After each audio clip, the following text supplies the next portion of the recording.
Сэхэтэн подкастта тавтай морил цогтөлхүүн дээр байна. Агуу их зоригтой, зоригдоо хүрэх, зоригтой, алдаршгүй зүг чигтэй, зүгэлсэндээ өргөх сэтгэлтэй Сэхэтэн танд зориулж байна. Тэр өдрүүд 7 хоног бүтээдэг, 7 хоногод сараг тэгээ жилиг тэгээ эцэстээ намайг бүтээдэг учраас амьдралыг бүр ахиж эхлүүлэх боломжийг олгож байгаа байхгүй юу? Бүр энийг бүр ашиглах. Яаж игээл өөртөө цаг гаргах хэрэгтэй. Шин санааг, шин шийдлийг, шин гарцыг арай өөр санааг хөшөөлөх. Өчигдрийн түүхээр өнөөдрийн тантай холбогдож маргаашийн таныг хамтдаа бүтээцгээе.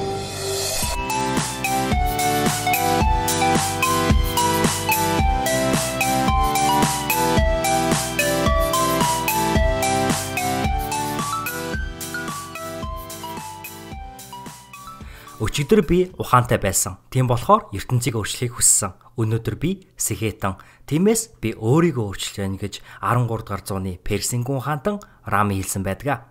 Подкастын маань энэ 7 хоногийн зочин бидэнд амьдралдаа гаргаж буй бяцхан өөрчлөлтүүд том ялгааг бий болгодгийг сануулсан чин зоригийн цэлмөн юм. Дэлхийн топ 50 сургуулийн нэг Япон улсын Синдай хотын Тохокү их сургуульд докторийн зэрэг эзэмшин суралцж амьдарч буй нийгмийн эрүүл мэндийн магистр цэлмөн эгчийг бид бүхэн уран бүтээлч, дуучин гэдгээр нь төлхөө мэддэг. Тэгвэл энэ подкастаар та нийгмийн эрүүл мэнд тэр дундаа өвчний дарахт зүй судлаач, докторант өндөр бүтээмжийн өндөрлүүлж Япон улс дахь судлаачийн амьдралаа эхлүүлсэн түүх, Япон-Монгол улсын соёлын, нийгмийн, хүний хандлагын ялгаа, шийдвэр гаргалтын сөлдөлт, Паретогийн гитдэг 80-20-ын хууль түүнийг амьдралдаа хэрхэн хэрэглэх, асуудалтайгаа нүүр тулах, өдрийг хэрхэн эхлүүлж мөн хэрхэн дуусгах тухай, хувийн сахилга баттай байх гэх мэтчлэн бусад олон гайхалтай сэдвүүдийн хүрээнд бид ярилцсан байгаа. Ингээд цэлмөгчтэй ярилцсан энэхүү дугаар руу хэдүүлээ хамтдаа үсэрцгээе.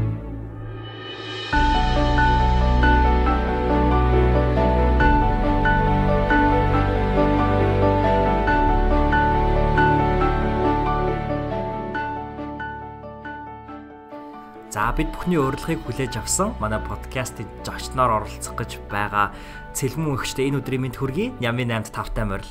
За та бүхэнд урьж оролцуулж байгаа явдалд маш их баярлалаа. Тэгээд анхны подкаст учраас бас сандардаг юм байна. Манай подкаст маань 7 хоног болгон гардаг учраас бас зочныхоо 7 хоног нь хэрхэн өнгөрсөн бол гэж их асуух дуртай. Таны энэ 7 хоног хэрхэн өнгөрсөн бэ? Сайхан 7 хоног байв уу? Би нэг өвлийн хамралтаар Сан Францискод амарч агаад тэгээд яг 1 сарын дундуур ирсэн болохоор 1 сарын дундуур ирнэ гэдэг нь бол яг Японы одоо ажлын хуваарийн хувьд л нэлээд хожуу хэлж байгаа гэсэн үг байхгүй. Тэгэхээр ирээд одоо тэр алдсан цагууд байгаа шүү дээ. Тэднэрийг нөхөх гэж маш олон зүйлүүдийг энэ 7 хоногт амжуулсан. Тэгэл наазах нь одоо хүүхдийнхаа сургуульд оруулах үйл юмнууд, ажлууд тэгээд хамгийн сүүлийн үеийн хийсэн зүйлүүд өчигдөр химэл оюун ухааны тал дээр анхан шатны одоо тийм сургалт маягийн ивентэд оролцсон. Тэгээд яагаад яг химэл оюун ухааны тийм сонирхсан гэхлээр ер нь одоо ирэх 10 жилийн дотор маш олон мэргэжлүүд, карьерууд байхгүй болох магадлал өндөртэй тийм химэл оюун ухааны AI-тай холбоотой. Тэгээд бас нэг айдас байсан юу гэхлээр маш олон залуучууд одоо бид нэр ингээд нэг чиглэлээр ингээд дагнаад олон жилийг зарцуулж суралцж байгаа шүү дээ, тий. Яг сурсныхаа дараа эргээд нийгэм дээр гараад ажиллах гэсэн чинь бидний ажлыг өөр AI орлох эсвэл бид нэр ажиллах ер нь ямар ч боломжгүй болчихвол яах вэ гэдэг асуулт. Тэгээд одоо жишээлбэл би судлаач хүний хувьд ч гэсэндээ судлаачийг орлох програм энэ төр хөтөл байгаад байгаа хгүй зүгээр л туршилтын явц ч юм уу те хүнээс илүү хурдтайгаар юм шинжилгээ хийж анализ хийгээд те тийм болохоор ер нь бол тодорхой хэмжээний айдас байдаг. Тэгээд өмнө нь болохоор ингээд robotics гээл химэл оюун ухаан гэхэлэр хүмүүс ихэнхдээ кинон дээр л үздэг байсан бол одоо аль хэдийн тэр процесс нь хурцсан те 90-с одоо ингээд 90 оноос хойш ингээд бүх юм ердөөс маш хурд явж байна. Тэгээд эл тун удахгүй ердөөсөө хүн төрлөختөн тэгээд роботууд дэрэгдэх тэр төвшин их ойрхон байгаа юм шиг санагддаг. Тэгээд тэрний одоо тэр төвшингөөс дахиад агчих юм бол биднээс илүү мундаг одоо бид нэр гүйцэж чадхааргүй төвшөнд бас очих боломжтой учраас жоохон ч гэсэндээ өөрийгөө одоо тэр чиглэлээр нэг тэмэглэе гэж бодоод өчтөр нэг тийм суусан байгаа. Тэгээд тэрнээр болохоор програмчлалын маш олон хэлнүүд байгаа. Тэгээд би бол яг тийм програмчлалын хүн бол биш. Гэхдээ яг нэг одоо сурж байгаа мэргэжлийнхаа дагуу бол R дээр суудаг, статистик ажил хийхдээ хэрэгэлдэг учраас тийм ер нь бол анхан шатны мэдэгдэх хүн бол тэр тал дээр бол байгаа. Нэг тиймэрхүү. Та мэдж байгаа бид бүхэн таныг дуучин цэлмүн гэдгээр нь маш сайн мэддэг бах. Тэгээд та түрүүн бас дурж ирсэн ярьслууг удаж байгаа гэд. Тэгэхээр зэрэг бас энэ хугацаанд таны амьдралд маш их өөрчлөлт гарсан гэдэгт би бол итгэлтэй байна. Тэгээд бид бүхэнд ер нь доктор цэлмүн, та түрүү хэллээ судлаач цэлмүн, яг энэ хүний амьдрал ер нь амьдралын маяг ямар байдаг вэ? Өдөр нь хэрхэн өнгөрдөг вэ? Докторант цэлмүнийг бид бүхэнд танилцуулбал. За яг аюу гоё асуулт. Тэгэхээр би өдөөс энэ талаар тэр болгон хуваалцаг байгаа. Тэгээд энэ чинь эрснээс хойш бол бүр ярилцлагаагүй. Тэгээд Монголд болохоор илүү яг урлагийн одоо миний тухайн үеийн амьдралын хэв маяг юм бол тухайн үед одоо төсөл дээр координатороор ажиллаад тэгээ магистраараа суралцаад давхар урлаг дотроо илүү бараг миний өдрийн 50-аас дээш хувь нь урлагт зарцуулагддаг байсан. Тэгээд энэ ч яриад хамгийн гой зүйл нь юу байсан бэ гэхээр гудамжаар чөлөөтэй алхаж болох. Тэгээд автобусанд суугаад хинж над руу сонин харахгүй ч юм уу те. Тэгээд тэрнээс гадна зүгээр л аюу гой хүн талаасаа энгийн хүн бустай ижил жирийн тэр мэдрэмжийг авах бүр хамгийн гоё байсан. Ягаад гэвэл зарим хүмүүс тийм жоохон сонин сонсогдож магадгүй. Гэхдээ наад зах нь яг 17 наснаас хойш сайн байна уу намайг цэлмүн гэдэг яг энэ өгүүлбэрийг хэлээгүй аюу олон жил болсон байгаагаа ойлгосон. Би яг хамгийн анх ирээд сайн байна уу те би ингээ Монголоос ирсэн. Би Монгол цэлмүн гэдэг. Тэгээ би өртөөс өөрийгөө би дуучин ч юм уу те Монголд намайг ингээд олны танилаг дээр хүмүүс мэддэг ч юм уу. Тийм юм огт ярихгүйгээр харилцах их гоё байсан. Яа тэгэхээр ялангуяа Монголд ямар байсан бэ гэхээр хүмүүс барыг намайг хараад надтай танилцдаггүй. Хамгийн ихний одоо ялгаа бол танилцдаггүй. Танилцах тохиолдолд мэднэ гэд өнгөрдөг. Тэгээд тэр нь маш том одоо дутагдaltaй тал нь юу гэхээр хүмүүс олны танил гэхээр л бүх хүмүүс таньдаг гэдэг нь таньдаг мөртлөө таньдгүй гэх юм уу те. Тэгээ яг тийм бүгдээрээ л мэднэ хинэгнээс сонссон, уншсан ч юм уу те. Яг тэр ер нь бол маш дутагдaltaй. Тэгээд яг энэ ч ирснээс хойш л их гоё тийм эрх чөлөөтэй гэх юм уу те. Тэгээд бас Монголоос явчихсан болохоор ямарваа нэгэн шар мэдээ наад зах нь гарах нь багасчихсан. Тэгээд илүү маш давуу байж байгаад маш их стресстэй. Одоо ингэдэж штэ хүмүүс наад зах нь одоо та нарын донд ч гэсэндээ ингээл найзууд нь хин нэгнээс өөрийн тань талаар сөрөг мэдээлэл ярьсан тохиолдолд тэрийг сонсоод мэдхэд айгүй тийм өвдөлттэй байдаг штэ те. Олны танил хүмүүст болохоор тэр нь хэд дахин нэмэгдэж ирдэг. Яг бүр ингээд сонин дээр хөвлөгдөх олон нийтээрээ ингээд ямарваа нэгэн сэтгэлээр ингээд дайрах ч юм уу те. Тиймэрхүү яг хэд дахин өсөж орж ирдэг болохоор магадгүй олны танил хүмүүсээ үүрж байгаа тэр дарамт нь маш их байдаг баг. Тэгээд бас нэг юм инээдтэй юм байдаг шүү дээ. Одоо олны танил үжиж тэнгэр шиг бай тий. Бид нэр ингээд жишээлбэл би Facebook дээр жоохон сөрөг юм бичээд өөрийнхөө үзэл бодлоо илэрхийлэнгүүд олны танил байж бусдад жоохон сөрөг юм өглөө ч юм уу тий. Энээс ахвалал жоохон хэцүү зүйлүүд бол мэдээж байгаа. Тэгээд энэ чигээр бол хамгийн номер 1-т бол тэр байсан. Тэгээд яг эхний жил ялангуяа би өнгөрсөн 10 жил ер нь аль цэгээс хаашаа явчихв. Тэгээд нөгөө бид нэр хэтэрхий завгүй байчихлаарэ хүүхнийхээ талаасаа бас маш олон зүйлийг алдчихдаг. Амар тайвнаа зах нь алдчихдаг тийм. Тэгээд илүү сэтгэл зүйн талаасаа өөртөө эргэцүүлэх боломж гарсанд маш их баярлж байгаа. Тэгээд тэгээ яг нэг хүмүүс одоо лейбл өгдөө штэ тий одоо дуучин цэлмүү гэдэг намайг ингээд дуучин ингээд тодорхойлчихж байгаа байхгүй тий. Тийм тодорхойлолт байхгүйгээр зүгээр ингээд өөрөөрөө байх нь айгүй гоё санагдсан. Тэгээд бас нэг сонирхолтой туршилт ч одоо юу юм experience гэх юм уу юу гэсэн гэхээр энчээ ирээд хинч биш санагдах нь маш гоё санагдсан. Яагаад гэхээр нийгэмд бид нэр хин нэгэн болох гэж явдаг тэгээ угаасаа боловсрал олж байгаа нь ч тэр ер нь хин нэгэн болохын тулд өөрөө өөрийгөө би гэдэг хүнээ бүтээхин тулд тэ явж байгаа. Би болох дээр өөрийгөө эргээд харахад өнгөрсөн 10 жилд яг дуучин цэлмөн гэдээрээ явцсан байж байгаа хүмүүс бүр ингээд карьерийн хувьд бол би тодорхой хэмжээнд өөрийгөө гайгүй амжилттай явж исэн гэж хардаг.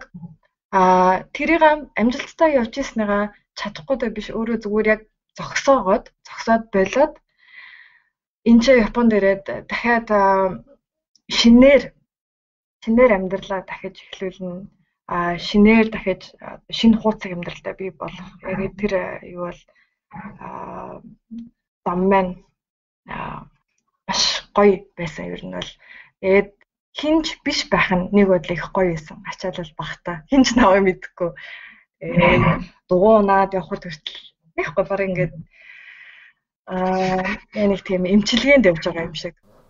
Яг тэгээд мэдээж яг энэ судлаачаар суралцаад яг энэ амьдралын хэв маяг бол тэс ондоо. Тэгээд тодорхой хэмжээгээр хувь хүний хувьд ч гэсэндээ илүү хурцлагдаж өөрчлөгдсөн зүйлүүд бол маш их байгаа. За хоёрдугаар асуулт маань яг таны сая сүүл дурдсан зүйл байгаа л да. Мэдээж яг Япон улсд очоод Японы ард түмний дунд ороод амьдарч байхад Япон улс, Японы соёл болон таны яг одоо эзэмсэж байгаа боловсрал те яг суралцж байгаа энэ боловсрал эдгээр бүх зүйл нийлээд та бас түрүүн хэллээ шинээр амьдралыг эхлүүлэх одоо шинэ амьдралын хуудсыг бичих юм боломж олгосон гэдэг. Яг энэ хуудсан дээр бичигдэх одоо тэрхүү үгнүүдийг те тэр одоо үгнүүдэд их нөлөөлж байгаа хэл та. Тэгэхээр яг энэ бүхэн нийлээд цэлмөөний амьдралын хэм маяг цэлмөөгчд хэрхэн нөлөөлж чинь ер нь яг шинэ хүн байгаа орчноосоо болж ер нь хэрхэн өөрчлөгдөж байгаа бол хэрхэн бий болж байгаа бол яг шинэ хүн гэхэд бас аюу хэцүү те. Бидний өнгөрсөн амьдрал өнгөрөөсөн цаг хугацаа үргэлж бидний бий гэдэг нь угаасаа байж лэн дахиж бүр ингээд огт арилгаад шинээр яг бий болгоно хэвчээ. Тэгээд илүү сайжруулсан хүн гэдэг талаас юм уу те. Одоо хүмүүс яг одоо эпидемиологч гэхлээрээ бас мэдгүй байж магадгүй зүгээр ерөнхий ойлголт өгөхийн тулд ер нь эпидемиологч гэхлээрээ нийгмийн эрүүл мэнд судлаач нь одоо эмчнэр хувь хүн дээр тулж ажилладаг те хувь хүний өвчлөлийг ангаахад эдгэхэд тусалдагтаа ижилхэн нийгмийн эрүүл мэндийн судлаач болохоор илүү өргөн цар хүрээнд одоо бүлэг хүмүүсийг байж болно эсвэл нийт улс орноор нь эсвэл яг дэлхийд даяар нь авч тэгээд өвчлөлийн тархалтыг судалдаг. Тархалт болоод этиолог одоо шалтгааныг судалдаг байгаа. Тэгээд мэдээж тархалтыг судлахад яг хин одоо өвчлөж байгаа энэ хүн ам зан хувьс тэгээд залуу хүмүүс, хөгшин хүмүүс, ядуу баян эм гэдэг тийм. Тэгээд хаана тухайн одоо тархалт бий болж байгаа газар зүйн талаас тэгээд цаг хугацааны. Тэгээд ер нь маш энгийнээр тайлбарлах юм бол юм байгаа. Тэгээд яг энэ дотроо би ирээд илүү юу сонирхож байгаа гэхээр яг нийгмийн эдийн засгийн одоо энэ хүчин зүйлүүд хүний эрүүл байхад хэрхэн нөлөөлж байгаа. Одоо тухайлбал боловсролын төвшин эрүүл мэндтэй маш холбоотой. Тухайлбал одоо боловсрал эзэмшсэн одоо бакалаврын зэрэгэлтэй ч юм уу те 10 жилээ дөнгөж төгссөн хүмүүс магистр, доктор хамгаалсан хүмүүстэй харьцуулахад эрүүл мэндийн тэгш бус байдал ажиглагддаг гэх мэтчлэн тийм. Одоо өөр зүйлүүд ээж бол амьдралд туулсан амьдралын хэв маяг ус байж болно. Тухайлбал бага наснда эцгийн хүчирхийлэлд өртөжсэн ч юм уу тийм хүүхдүүд эргээд том болоход амны үндэ одоо шүдний тоон харьцангуй бусдаасаа бага байх гэх мэтчлэн тэгээд гэх мэтчлэн ер нь бас ондоо одоо би таашд илүү жоохон уян хатан байдлыг тайлбарлах гэдэг юм л да. Яг тийм тогтсон хязгаарлагдмал ердөөсөө биш. Сектор хоорондын хамтын ажиллагаа ер нь эпидемиологи чухал гэдэг. Тэгээд одоо тухайл илүү гэж болно. Архитектор бас байж болно. Одоо бид нэрээ амьдарч байгаа өрөөнд нар хэрэг тусч байна. Нар тусч байгаа байдлаасаа шалтгаалаад тэр хүний өвчин тусах магадлал эсвэл сэтгэл зүйн хувьд ч гэсэндээ хэрэг сэтгэл хямралд өртөж гин ч юм уу те. Одоо архитектур нь нөлөөлөх боломжтой. Тэгэхээр бид нэр илүү шинэлэг бүтээлч байдлаар яг энэ судалгаан дээр хандах шаардлага гардаг. Тэгээд одоо манай би энэ ч ирээд хамгийн их гайхсан зүйл нь юу гэхээр ихэнхдээ одоо Монголд байхад намайг аюу олон хүмүүс дэсгүй дуучин бижиж яагаад ангаахын их сургууль дотор явж байгаа юм бол тэгээд ингээд өмнө ч гэсэндээ би хувийнхаа ингээд бизнес эхлүүлээд явж хаад ч гэсэндээ дуучин бижиж тэгэл аюу олон хүмүүс комент хэлдэг. Энэ ч ярьсан чинь яг юу маш таалагдсан гэхээр ердөөсөө л одоо тухайлбал хүний хэмжээр төгсөн бол хүний хэмжээл хийн гэсэн ойлголт байхгүй. Энд чинь болохоор шүдний хэмжээ нөө хүний хэмжээ нөө тамирчин байна уу? Одоо тухайлбал манай техникт ингээд судалгаа хийж явж байгаа. Тэр нэг талаараа эрэг давуу тал болж байгаа. Тэгээд одоо биенийхээ мэдхгүй зүйлийг нөхөх яг тэр боломжийг олгодог гэх юм уу?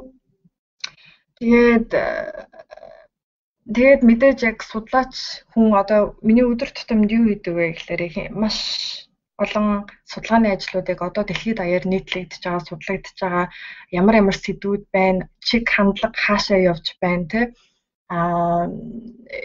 Тэдгээр эрдэм шинжилгээнүүдийн ажлуудтай танилцаж унших ямар үед ямар факторууд хоорондын холбоосыг одоо дүн шинжилгээ холбоог одоо ойлгохын тулд ямар статистик хэрэглэх ёстой юм ч юм уу те. Тэгээд ер нь өдөржингөө суралцчихдаг.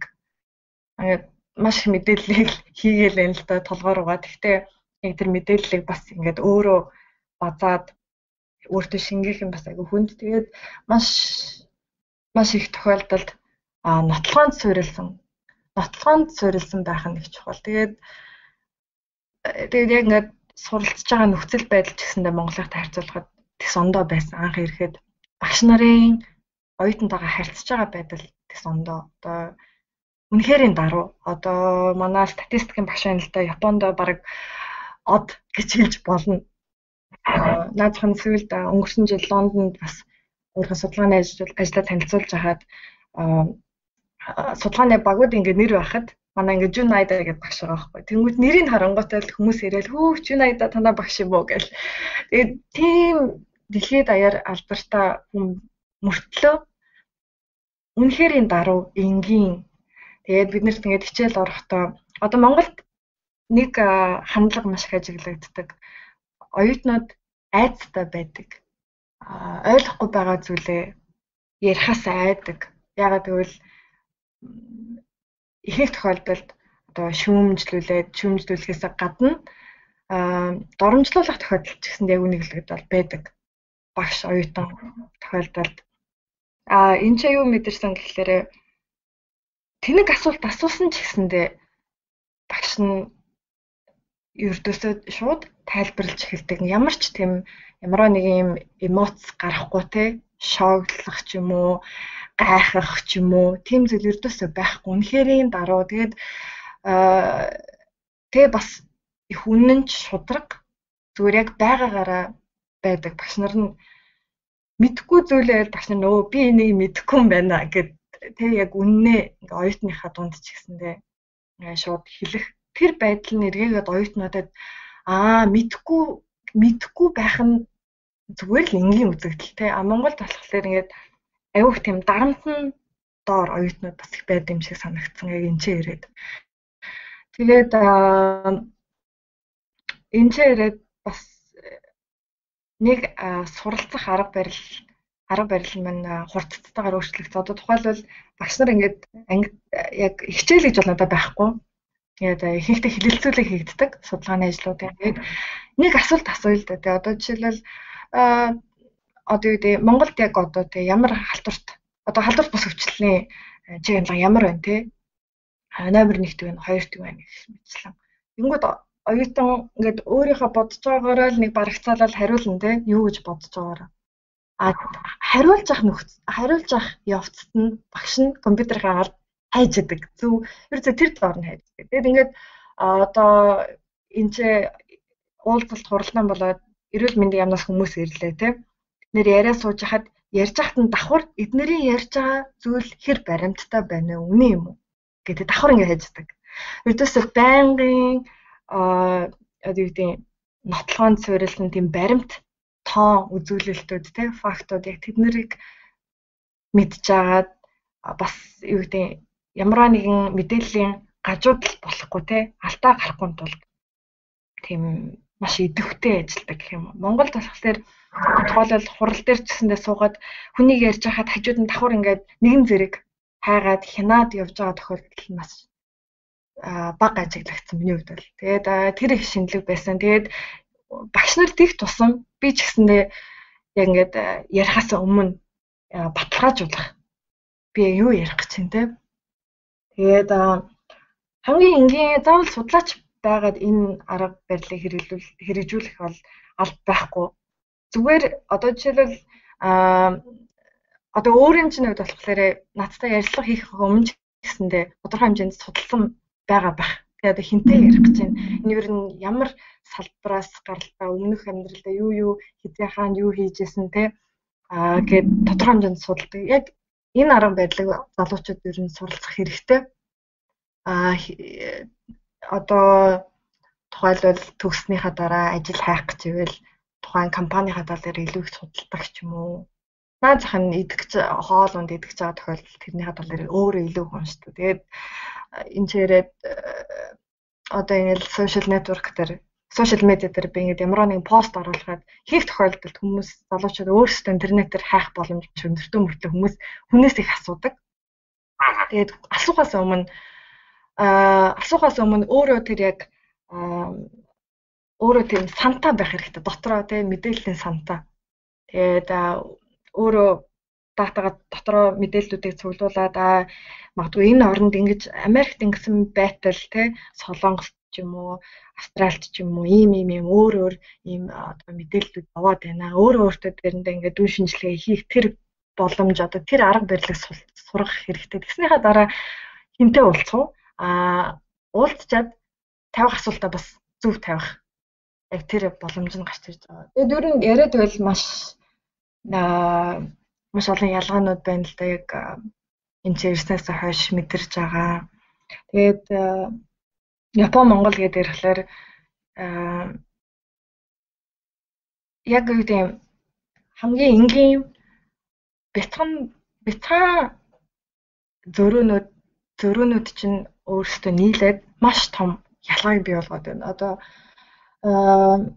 тухайлбал би нэг жишээ татав би анх ирээд бас гайхсан зүйл нь юу гэвэл ихэнхдээ бид нар ингээд ямар нэгэн асуудлыг шийдвэрлэж байгаа тохиолдолд том юм ярихыг чухал гэж боддог тий том би нэг хүүхдийн цэцэрлэг дээр очиод эцэг эхчүүдийн хурал дээр нь суусан чинь би бүр анх эхлээд үнэхээр гайхсан тэрийг сонсоод юу байсан бэ гэсэн чинь хүүхдүүдийн зүгээр тийм спорт наадам байгаа байхгүй спорт наадам болсны дараах хилцүүлэг болж байгаа байхгүй.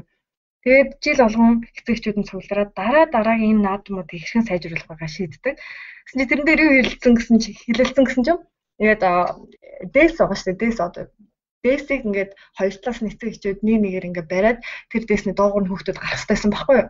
Гэсэн чинь тэрний юуг нь ярьж байгаа гэсэн чинь тэр дэсний бариулыг халиалгаж биш те яг энэ хэдэн градус ийшээ жоохон ингэж бариул зүгээр юм бэ лээ.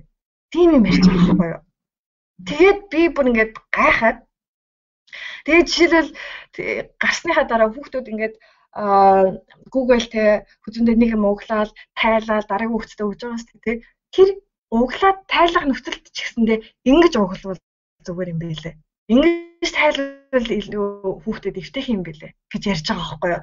Энийг монголчууд маш олон одоо тухайлбал байгууллагын ч юм уу те ажилтнууд сонсох юм бол энийг нүрж магадгүй юу яриад байгаа юм бэ те үнэхээр жижиг бяцхан асуудал шүү дээ. Гэхдээ үгүй юм байлээ. Яг тэгвэл яг тэр бяцхан зүйлээс чинь л эхэлж өөрчлөлт гарна. Тэгээд тэрийг заснаа л тэгээд одоо юу гэдэг юм том асуудал байгаа. Том асуудлаа илүү нарийсгасаар ээж бид нэр илүү одоо илүү л сайжруулж чанартай болгоно гэсэн үг байгаа байхгүй. Тэгээд яг тэр байдал нь Япон хүмүүсийн яг тэр хандлага нь их гоё. Үнэхээр гоё. Тэгээд Монгол Япон хүмүүсийн хандлага их ондоо байна. Тэгээд би бас сүүлд их байсан зүйл бүр намайг нэг 10 марвтай үед л Монголд нэг Япон эмэгтэй ирж ирсэн. Тэгээд манад барьлаад тэгээд би тэр эмэгтэйд айгүй нэттэй тухайн үед юу бодож шигсэн. Өөрийнхөө ингээд бүр нялх байхынхаа зургаа ингээд бэлэг болгоод явуулсан байгаа байхгүй юу? Тэгээд бүр айгүй олон жилийн өмнө болчихлоо шүү дээ. Тэгсэн чинь саяхан тэр хүн ээжтэй холбоотой байж тараа. Тэгээд ээжэд байсан гэсэн чинь миний зургийг одоо хүртэл хадгалаад тэгээд тэр эмэгтэй Японд амьдардаг. Японоос хаашаа жилээд нүүцсэн байгаа байхгүй юу? Нүүхтэй хүртэл миний зургийг аваад явсан байгаа байхгүй юу? Тэгээд тэр нэг хүн дээр ажиглагдаагүй. Бас нэг өөр Япон байдаг байхгүй юу? Наваас баг байхад бүр одоо гэр бүлийн найзууд болчихсон. Тэр хүн яасан гэсэн чи би жоохон бахтай зүгээр нэг хүүхдийн нэг юм одоо бүр ингээ хүн гайхшруултал зурхгүй штэ хүүхэд зүгээр нэг хүүхдийн зураг байдаг штэ. Тийм зураг би зураад өгөөд явуулсан байгаа байхгүй. Тэгсэн чи одоо тэрийг хадгалдаг. Тэгээ бүр ингээд энэ Япон хүмүүс юмыг хадгал юмны үн цэнийг мэддэг. Яг тэр үнэхээр гоё. Тэгээд бас нэг сонир зүйл ярих юм бол Японд одоо яг миний амьдарч байгаа Синдай хотод болохоор Синдай хот маань болохоор илүү академик хот гэдээрээ танигдсан. Тохоку мууч гэдгээр ер нь бол хүмүүс сайн мэднэ. Тэгээд Тохоку гэдэг манай сургуулийн нэр Японд яг топ 3 сургуулийн нэг нь. Тэр утгаараа хүмүүс аягүй сайн мэддэг. Тэгээд яасан гэсэн чинь хүмүүс нь Токио, Осака хавтаа харьцуулсан бол тэс ондоо ер нь бол тэгээд шулуун гэхээсээ илүү одоо далд утгаар хүмүүстэй маш харьцдаг. Тэгээд би саний өөр юм ярих гэж байгаа өөртөө шаардлагачлаа. Гэхдээ яг энийг өргөлчлүүлж жишээ энийг зогсоогоо нөгөөд өргөлчлүүлээ. Юу гэхээр анх ярьчаад дугуун дээрээ дугуун унаал дугууныхаа уртын сагсан дээрээ бүх өөрх ингээл цүнх мөх юу гэдэг юмнуудаа хийчихэл явж агаад авч явахад их ачаад болчихгүй. Тэгэхээр нэг годомжны тэнцээ дуугаа 50-га дээр нь үлдээгээд явчихъя гэд. Тэгээ үлдээгээд би барны 2 цаг гарвалсан баг. Буцаж үрж ирсэн чинь ерөөсө бүх юм баг. Яг ингэ байдгаараа хинч булгаалаагүй, хүрээгүй. Ингээ бүх юм байдгаараа. Тэгээд гайхаад дараа нь би туршилт хийж үзсэн байхгүй. За бид бол уцаа үлдээж үзье гэж бодоод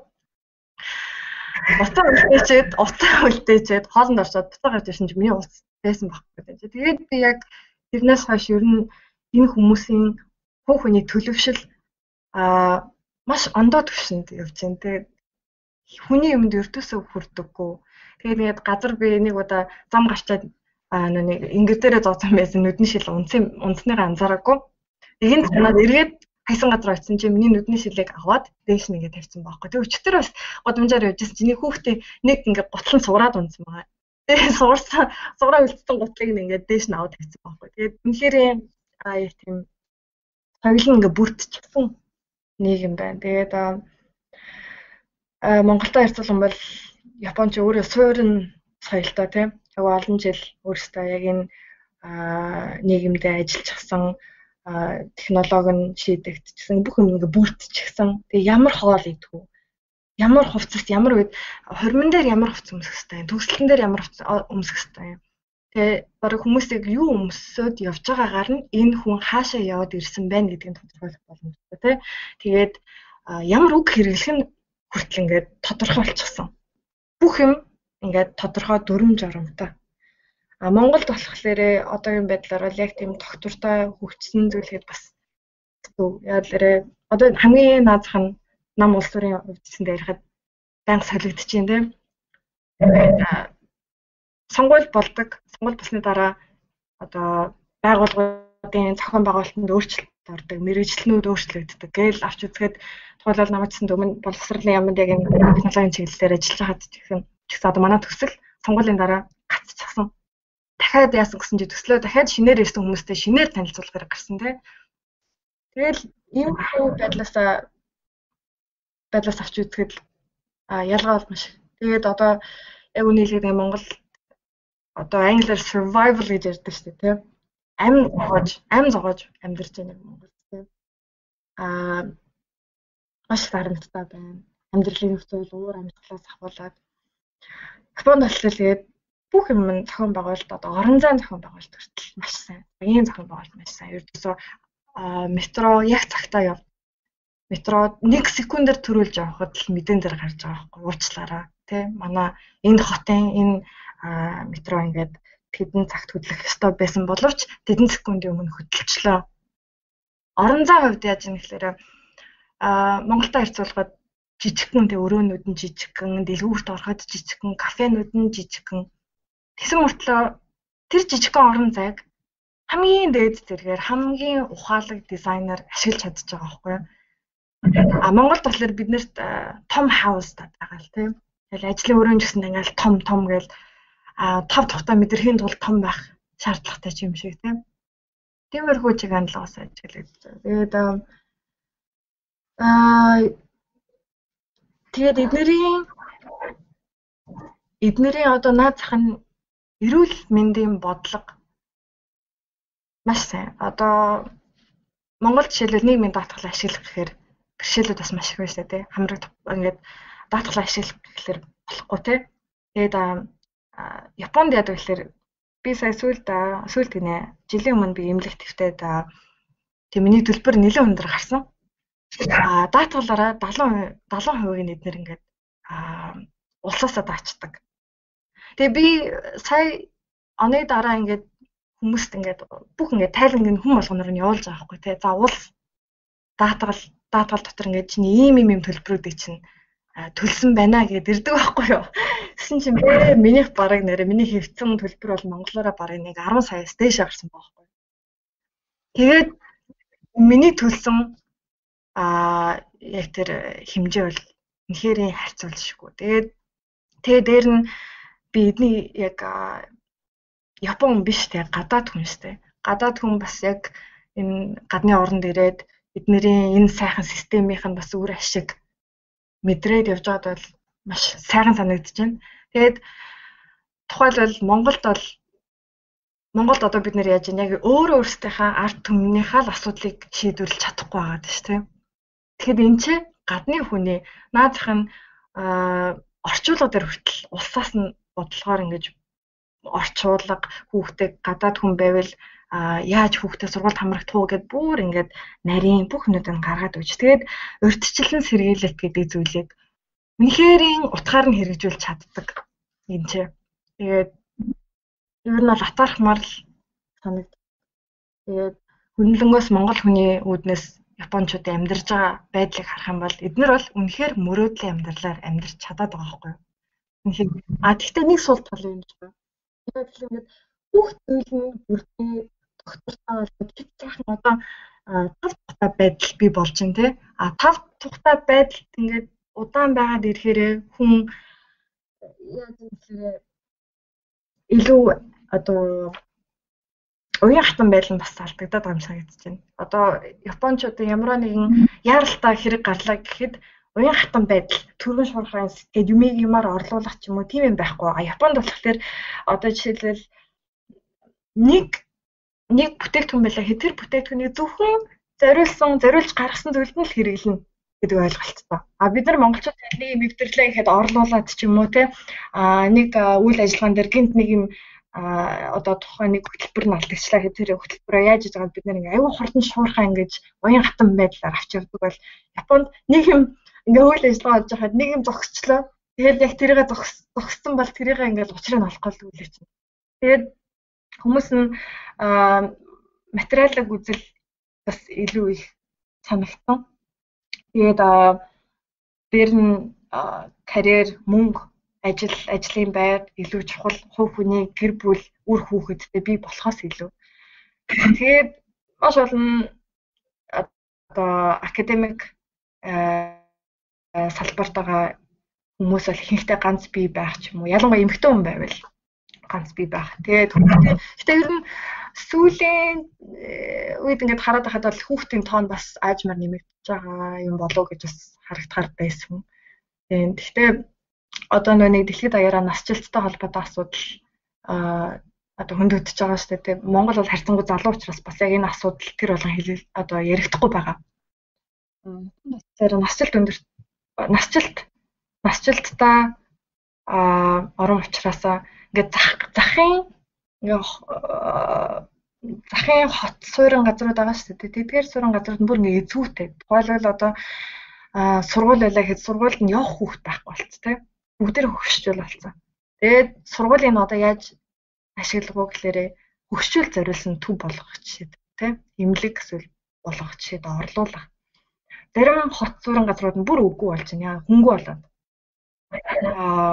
Тэгээд эргээд ер нь насжилт бий болж байгаа эргээд нэгэд ямар асуудлууд гарч ирж байгаа гэхээр ялангуяа эрүүл мэндийн тусламж үйлчилгээ маш ачаалттай болж байгаа тийм санхүү төсвийн хувьд ч гэсэндээ хүн хүч эмнэлэг одоо эмнэлгийн үгээр одоо хангах материал гэдэг ер яриад байгаа юм бол аягүй олон зүйл. Монгол болохоор харьцангуй энэ асуудлыг ярих юм бол гайгүй. Тэгээд одоо бидний хийж байгаа судалгаанууд ч гэсэндээ ихэнх нь одоо Альцхаймер ч юм уу те насжилттай ер нь юм насжилттай холбоотой юм илүү судалж байна л да дэлхийн яг энэ зүйлийн судалгаанууд энэ чиг хандлагыг бас хараад байгаа.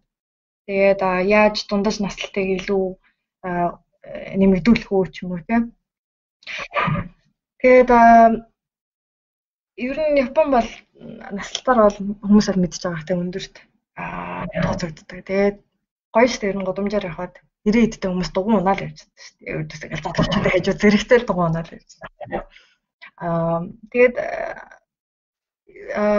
ер нь бол улсаас настайч бол хүүхэд ээж нарын тэр одоо хангамж дэмжлэг маш сайн гэж харж байгаа. Тэгээд хүүхдтэйгээ байгаа би Японд. Тэгээ манай хүүхд Японы цэцэрлэгт байдаг. Тэгээд би анх ирчээд мэдээж яг энэ чи оюутан ер нь гадаадд суралцж байгаа хүмүүс бол сургуулийн хажуугаар давхар ажиллаж л байдаг. Тэгээд би болохоор анх ирээд цэцэрлэгт багшилж эхэлсэн. Тэгээд би анх цэцэрлэгт багшилж байгаа юм чинь нэг тийм онцгой юм надад шаардахгүй байх гэж бодсон чинь цэцэрлэгийн програм хүртэл Монголынхаас тест ондоо бүр үнэхээр өндөр түвшин заадаг. Бараг багш нар нь өөрөө суралцахаар тийм хөтөлбөртэй цэцэрлэгээс нь болоод. Тэгээд маш ихэн зүйл байна. Японыг ийм өөр байлгаж байгаа.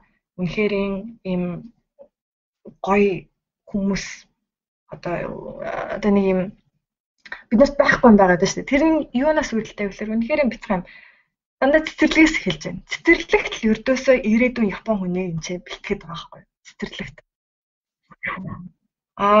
Манай хүн болохоор хүүхд наснд нь тийм их анхаарал өгөхгүй байна. Яг энэ бэлтгэх яг энэ Монгол хүнийг бэлтгэх суурь нь ердөөсөө хүүхдээсээ цэцэрлэгээс эхлэх хэрэгтэй байгаа байхгүй. Багш нар нь өөрчлөгдөх хэрэгтэй. Багш нарын заагвар чадвар хөтөлбөрүүд өөрчлөгдөх хэрэгтэй. Орчин өөрчлөгдөх хэрэгтэй тийм. Тэгээд хэв маяг нь өөрчлөгдөх хэрэгтэй. Заавал үнэтэй цэцэрлэгтэй биш, үнэтэй хөрөнгө оруулалт хийхтэй биш. Япон аль болох хамгийн одоо нэг эдийн засгийн хэмнэлттэйгээр хамгийн их одоо үр бүтээмжтэй тэр бүх арга замуудыг л хэрэгэлдэг. Тэгээд яаж юм гэсэн чинь одоо хамгийн анх ирээд санагдчихсэн зүйл нь юу гэхээр цэцэрлэгт ирээд шаардлагууд юу байдаг гэхээр энгийн нэг жишээ. Байнгын уснаас тавыг хүүхдэд өгч явуулах. Устаа хамт. Тэр юуг сурч ингээд харахад тэр бол за зүгээр л байдаг юм шүү дээ. Гэхдээ манай Монголд тийм шаардлага байхгүй байхгүй. Ягаад тэр чинь эргээд яг юунд бэлтгээд байна гэхээр бид нэр усууж занших те эрүүл байх хамгийн номер 1 зүгээр энгийн дөрмөл баасан зачиж байгаа байхгүй. Тэгээд тэр байна. Тэгээд байнгын нойтон алчууртай явуулчихна. Ийм савн дотор нойтон алчууртай. Яаж энэ хүүхдүүд байнгын гар цэвэрхэн байх ёстой гэдэг ойлголт. Тэгээд хоол авч явж байна. Хоолоо гэртээ бэлтгэж байна. Яагаад ээж нараа нь хоолыг бэлтгээд байгаа? Нэг ясандаа хүүхэд ээж хоёрын те хамтдаа цаг өнгөрөх тэр цагийг олгож байна. Хоёрдугаарт хүүхэд хоолны мэдлэгт болж байгаа байхгүй. Яг хамтдаа бэлтгэж байгаа учраас хүүхдүүд цэцэрлэг дээр очиод хоолоо онгойлгоход тэрний хоол ийм байна, миний хоол ийм байна, те юу орсон байна. Тэгээ одоо манай хүүхд хоол идэг. Өчигдөр би орой очиход хүүхд маань хоол хийсэн, гомн тоол хийсэн. Тэгээд хүүхдгээ хоол хийсэн. Юу бүр тэрнээс өмнө би бүр орсонд яасан гэсэн чинь манай хүүхд одоо тавтаа штэ.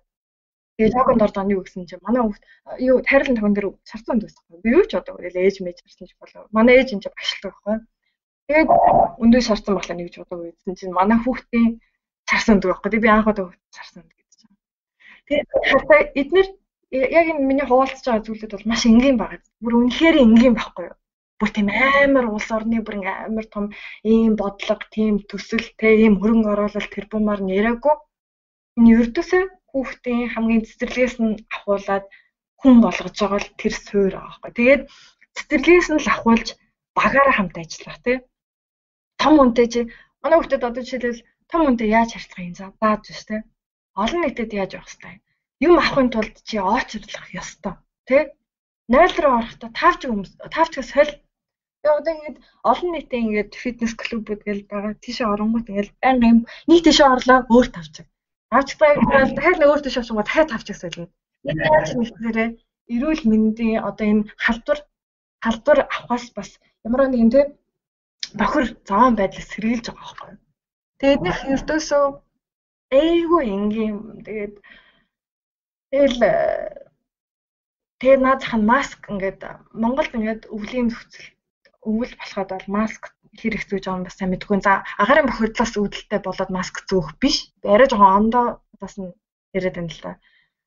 Энд чинь яагаад маск зүүдэг гэхээр хэрвээ дэгдэлт одоо жишээлбэл Монголд ингээд томоогийн дэгдэлт үүслээ гэхэд өөрөө тусаагүй ч гэсэндээ хажууд чинь байгаа хүн ч гэсэндээ шинж тэмдэг илэрхгүй байгаа ч гэсэндээ зүрх.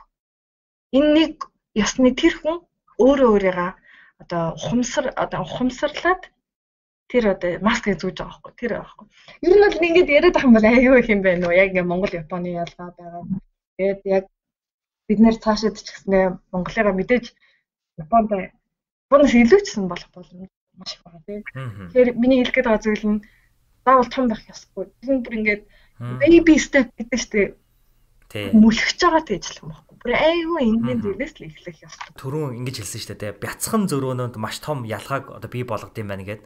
Тэгээд заавал судалгаа хийхийн тулд судлаач бас байх ёсгүй гэх. Тэгэхээр өөрөөр хэлбэл одоо би ч энэ подкастыг сонсож байгаа хэн бугаач ерөнхийдөө бол бяцхан зөрөөнүүдийг амьдралдаа судлаад одоо судалгаа шинжилгээнд үндэслээд хийж болно гэх. Тэгээ би танаас нэг ийм асуулт асууя гэж бодож байна л та.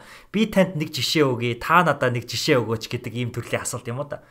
Тэгээд жишээ нь би одоо сүүлд одоо яг таны хэлж байгаа зүйлтэй магадгүй арай дөхүүлж очих жишээ миний амьдралд юу байгаа юм бол гэж би бодсон чинь би нөгөө витамин маш их хэрэглэдэг. За маш их цаашаа нэг өдөр болгон витамин уудаг.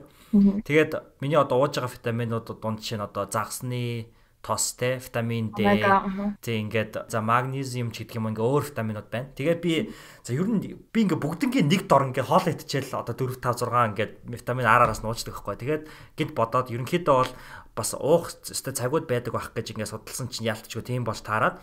Тэгээд одоо жишээ нь магнезиумаас шөнө унтахаас өмнө яг унтахтаа зориулж ууж байгаа ч юм уу, fish oil-оо яг хоолтойгоо уудаг ч юм уу. Тэгээд стрессний эсрэг витамин олохоор өглөө кофетэйгээ зэрэг ууж кортизолынхоо левелийг багасгадаг ч юм уу. Ингээд иймэрхүү юмыг одоо хийсэн л дээ. Тэгээд үүнтэй адилхан та бас яг амьдралдаа гаргаж байгаа юм жижигхэн зөрүүд дээр ч юм уу ийм жишээ өөрийнхөө амьдрал гаргасан жишээ биднэрт дурдвал юу байгаа ол сүүлийн үед бий болгосон. Одоо жишээлбэл юу юм л да. 2017 он баха миний санджаар бид нэр ингээд нэг судалгаа байсан. Гэхдээ аль улсад хийсэн судалгааг нь санахгүй байна. Хүмүүсийн нийт ажилтны цаг буюу одоо 200 миний санджаарны 220 сая гаруй цагт дүн шинжилгээ хийхэд хүн өдөрт дунджаар одоо бид нэг янз бүрийн аппликейшн авсан дээр тэр болгоны шалгах тоон 300 удаа байна нэ дунджаар нэг хүнийх өдөрт үү? Тийм. Тэгээд тэр орох тоолонд тэр үйлдэл нь бидний төвлөрөх чадварыг бууруулдаг. Тэгээ цаашаа ярих юм бол одоо сэтгэлийн тэнхэнээс иддэг гэж ойлгож байна. Тэр үйлдэл нь баг багаар. Тэгэхээр бид нэр амьдралд ч юм уу одоо бидний сурах гэж байгаа эсвэл ажиллаж байгаа энэ карьер болгонд юу чухал вэ гэхээр бид нэрт дүргээл зөв ухаалаг шийдвэр гаргах нь хамгийн чухал байдаг. Тэгээд шийдвэр гаргалтын ядаргаас сүлдээ юм одоо цуцалт гэж нэг юм байгаад байна л да. англиараа decision fatigue гэж нэрлэж байгаа. Тэгээд яг энэ зүйлийг мэдээд ойлгож авч чадах юм бол яг энэ бид нэр өдөрт дүүргөөчтэй байх. Үүнийхээ одоо тэр цуцалтынхаа эсрэг зогсох боломжтой юм байна гэдгийг бол сүүлд ойлгосон. Тэгээд за ингээнээр тайлбарлах юм бол яг энэ шийдвэр гаргалтын сулдаа гэдэг нь юу юм бэ гэх юм. Тэгэхээр сайн дүгнэлт шийдвэр гарах ур чадварын дороотол гэсэн үг байна. Тэгээд тухайлбал Америк нэгдсэн улсын нэг судалгаан дээр яасан гэсэн чинь шүүгчнэр одоо гэмт хэргийн шүүхийн шийдвэр гарах нийт одоо 1000 гаруй тохиолдлоос ямар хүмүүс нь эерэг хариултуудыг тэр шүүхийн шийдвэрээс аваад гарч ийн гэд энэ decision fatigue-ийн талаар сонссон уу? Сонссон. Тэгээд ямар хүмүүс нь ер нь эерэг хариу шүүхээс аваад гарч ийн гэсэн чинь одоо тэр хүний гэмт хэргийнх нь нөхцөл байдал ч юм уу огт хамаагүй. Юу байсан гэсэн чинь ердөөсөө тухайн өдрийн ямар цагт тэр гэмт хэргийн хэлэлт одоо тэг шийдвэр гаргагдчихсэн тэр нь хамаатай болж таарсан. Тэгээд би яг бодоодсэн чинь тэгэхээр миний шийдвэр гаргалт хязгаартай юм бол хамгийн эхлээд ердөөс өдрийнхаа эхлэлүүдийг би хамгийн гол гэсэн дистаралтаар ер нь дистаралтаа өөрчлөх ёстой байна гэдгийг ойлгосон. Яа тэгэхээр өмнө миний яг өөртөө амьдралдаа хэрэгжүүлсэн зарчим байна. Одоо 80-20-ын зарчим байгаа даа тийм. 80-20-ын зарчим дээр болохоор яа гэвэл одоо тухайлбал одоо нэг байгууллага гэж одоо тийм байгууллагын 100% хүмүүс нь одоо ажилтнууд нь 100% ажилтнууд нь тэр байгууллагын амжилт олдын 100%-ийг нь бий болгодог гэсэн үг бол биш. Бодитоор харах юм бол ихэнх тохиолдолд 20% нь байгууллагын 20% тэр хамгийн чадварлагтай ажлыг базаж нугалж чаддаг 20% хүмүүс нь тухайн байгууллагын олох 80% амжилтыг нь гаргаж идэг. Тэр энэ харилцан хамаарлага. Тэгэхээр аль 20%-ийг өмнө нь болохоор тэр 80-20%-ийг би яажсан байхлаарэ одоо нийгэмд ажиллах стандарт цаг гэж байгаа шүү дээ. Өглөө босоод яг ингээд өглөө тэдээс тэдэн цаг гэдэг. Би болохоор өөрийнхөө биологийн, физиологийн цаг дээр илүү анхаардаг гэсэн байхгүй. Тэр 80-20-ыг бодглохлоор яа тэгэхээр би өөрийнхөө ямар 20%-ийг ямар цагт ямар хөрөнгө оруулалтыг би хийх вэ гэд шийддэг байсан. Өмнө нь болохоор одоо нэг юм байгаа шүү дээ. Өглөө гэхээс илүү орой илүү өөр бүтээлтэй ажилладаг ч юм уу те. Хүмүүс одоо би өөрөө яг орой бүр ингэж аягүй сайн төвлөрдөг ажилладаг. Тийм талтай. Тэгээд яг 80-20-ын зарчимтай буруу гэсэн үг бол биш л дээ. Зүгээр яг яаж өөртөө одоо энэ шийдвэр гаргалтын солидаатаа тэг яг энэ хоёроос би яг тэр цогц амьдралын хэв маягийг өөртөө бас бий болгох тэр тал дээр бол ажиллаж байгаа сүлд. Тэгээд хамгийн түрүүнд юу ойлгосон бэ гэхээр ялангуяа эмэгтэй хүмүүс чинь нэг тийм өмсөж зөв хүүс гэдэг нүүр ам гээл өглөө босоод ирдээс ингээл гаргаж байгаа шийдвэрүүд нь аюу ондоо байгаад байгаа шүү дээ тийм. Юу өмсөх гэж ахвал ерөөсөө хэрвээ бидний шийдвэр гаргалт хязгаарлагдмал юм бол тэр төөхөн байгаа хязгаарлагдмал тэр чанартай алхмуудыг яагаад тийм хэрэггүй зүйл бид нар өөрөх хэвээр. Тэгэхээр бид нэр яг наад зам хутлаас ахуулаад өөрчлөгдөх шаардлага болчихсон байхгүй юу? Тэгээд нэг подкаст сонсдог. Тэгээд тэрэн дээр ингээд цуглуулад ахад ер нь юу яг инженер хэлж байгаа энэ онд би юг илүү хэрэгжүүлэх ёстой юм бол гэд бодоход наад зах нь уцсныхаа хэрэглээ аахгүй. Тэгээ яг өглөө босоод ерзөө би бол хамгийн түрүүнд өглөө босоод сошиал медиагаа нэг харцаад аюу олон нотификейшн ирсэн тий. Хараад тэгээд мэйлээ шалгаад тэгээд энэ яадаг гэсэн чинь ерөөсөө бид нэр өөрсдийгаа ямар нэгэн ирж байгаа сошиал медиас ирж байгаа бүх тэр сэрүүлэг болгоно бид нэр хариу үйлдэл үзүүлэхээр тасгалж болж байгаа тий. Тэрний оронд уцаа барихгүй шууд ердөөсөө тухайн өдрөө юу хийх хэрэгтэй хамгийн том чухал нэн чухал гэсэн даалгаврууд өөртөө өгөх нь чухал юм байна. Тэгээд тэрнээс гадна хоёрдугаар бас юу ойлгосон ч гэж энэ болохоор ер нь бол факт л та бид нэр ингээд юу гэдэг ч та асуудалгаа нүүр тулахаас илүү ингээд асуудлаасаа цухтаахыг эвг оролцдог тийм. Тэгээд наадах нь одоо ингээд найзуудтайгаа ингээд таарахаар бид нэр ингээд юу гэдэг одоо надаас одоо асууж байгаа байдал нь ингээд нэг тийм сөрөг юмыг дурдж байгаа хэрнээ надаас яг тэр сөрөг зүйлийнх нь жинхэнэ бодит байдлыг хэлхийг хүсэх биш, арай нэг тийм зөөлрөөсөн ч юм уу те. Зүгээр штэ нэг хаяа алдаж болно юм уу. Нэг тиймэрхүү өөрт нь таатай байдлаар сонсох хандлагатай байдаг хүмүүс. Би ч гэсэн өөртөө тийм аль болох ингээл за яг энэ асуудлын талаар бодмаар байна ч юм уу. Тэр яг энийг би өөрчлөх хэрэгтэй байна. Одоо өвдөлтөө ч гэсэндээ тэгээ сонсоход хэцүү ч гэсэндээ бид нэр өөртөө зүгээр шударгаар сайхан те. Энэ хөрч юусэн болохгүй юм те. Юусэн бүтэхгүй байна. Яг тэр шулуухан байдлыг өөртөө болоод эргэн тойрны хүмүүстэй гэсэндээ яг тэр үнэнч шууд үннээр нь хэлэх бас ямар нэг тийм таатай зүйлийг хүлээхтэй тэр байдлаа өөрчлөх хэрэгтэй юм байна гэдэг байлс. Тэгээд би өөрөө болохоор мэдээж өмнө урлагтайсан болохоор хүн өөрөө бас яг урлагийн амтан гэж итгэдэг би урлагийн амт юм байна. Яагаад гэвэл заавал бид нар дуулдаг, зурдаг, бүжгэлдэг байхаар зүгээр наадхан бид нар дуу хөгжим сонсоход хүртэл бид нарт маш таатай байдаг тийм. Тэрэл хүмүүс үнэхээр яг тийм урлагийн амтан гэж хэлж болно. Тэгээд тэр үднээсээ би илүү их тийм сэтгэлийн тэнхээгүй үедээ ингээ бүх ихчихсэн юм зогсоох юм хойшин тавих тохиолдол аяг хөд байсан. Тэгээд ерөнхийдөө үдэн дээр илүү их тасгалжуулж яах гэхээр өөрийгөө яг инерц их чухал юм байна. Яг сэтгэлийн хөдөлгөөнөөс илүүгээр инерц өрдөөсөө шууд хийж эхлэх нь л аягүй чухал. Тэр яг хөдөлгөөн те хийж эхлэх. Тэгэхгүй хийж хэлхээс өмнө өглөө босоод яаж энийг хийнэ гэж бодчихлаарэ санаа зовлтыг өдөөж юм. Тэр нь бид нар ер нь тархиндаа те тэр тархийг л бид нэг ядаргаад байгаа хэрэггүй юм энд те. Тэгэхээр шууд санаа зовлт бос бодохоос илүүтэйгээр үйлдэл нь инерц хамгийн түрүүнд тавигдаад байгаа байхгүй юу.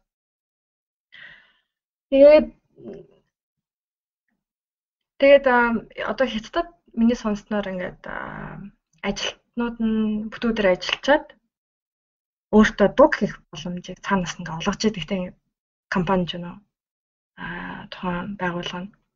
Тэр надад байдаггүй. Тэгээд манай одоо миний энэ байгаа тэнхэн болохоор тийм одоо юу гэдэг маш чанга тэнхэн бол биш. Үнэхээр чөлөөтэй байдаг. Тэгэхээр би өөртөө дуг хийх цагийг гаргах боломжтой. Тэгээд тэр нь яагаад би энийг чуулжлаад байна гэхээр хэрэв бид нар одоо ингээд шийдвэр гаргах хязгаар одоо тийм хязгаартай юм бол бид нар мэдээж тодорхой хэмжээнд ямар нэгэн цагттай өдрийнхаа бид нар туйлдна. Яг туйлдаж ирнэ. Зарим бас магадгүй нэг 5-6 цагийн үед ч юм уу те. Тэгэхээр яг тэр үед дуг хийх нь чухал юм байна. Яалаар дуг хийгээд унтчаад үед бидний энэ тархины мэдрэлийн их хоорондын үүссэн байгаа энэ холбоосуудыг унтж байгаа тохиолдолд тэд нэг багасч одоо суларч тавигддаг гэх юм уу те. Яг унтаад сэрсний дараа тэдгээр ингээд нейронсууд чинь ингээд бүгд хоорондоо тавигдсан байгаа учраас сэргэт чинь ингээд шин зүйлийг бодох, шин зүйлийг унших тэгээ эсвэл шийдвэр гаргахад хүртэл орон зай биднэрт бий болчихсон байхгүй.